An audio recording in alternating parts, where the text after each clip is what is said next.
ముస్లిం అమ్మాయి చిన్న పిల్ల ఎవరైతే అంజుమ్ మరణంలో కీలకమైనటువంటి అంశం ఏంటంటే, అసలు హత్య లేకపోతే ఏంటి?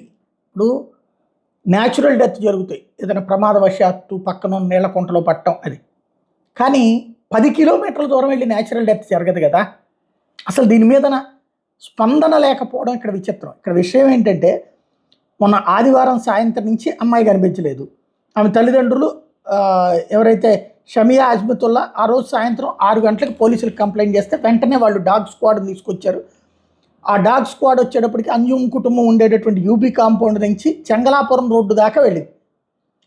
డాగ్ స్క్వాడ్ అక్కడ దాకా వెళ్ళింది. పోలీసులు ఆ లోపలే ఎక్కడో ఉంటారన్నటువంటి కోణంలో వెతికారు. అసలు విషయం ఏంటి?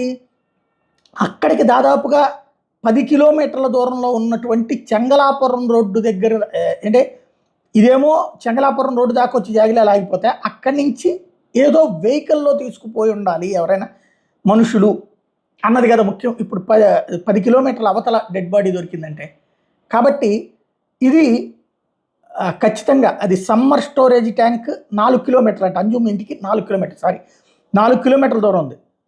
ఇక్కడ ఈ 4 కిలోమీటర్ల అవతలకి అమ్మాయి ఎట్లా వెళ్ళింది? నడుచుకుంటూ వెళ్తే ఆ ఏరియా అంతా చూస్తారు. లేదు గబక్కన న్యాచురల్గా పడిపోవడానికి పక్కన కాదు. కాబట్టి 4 కిలోమీటర్ల దూరం అన్నప్పుడు అది మర్డరా? ఏం జరిగింది? మర్డర్ కాకుండా ఎలా చనిపోతుంది? దీనికి ఇంతవరకు క్లారిటీ లేదు. ప్రజలకి సమాధానం చెప్పాల్సినటువంటి బాధ్యత అయితే పోలీస్ యంత్రాంగం మీద ఉంది.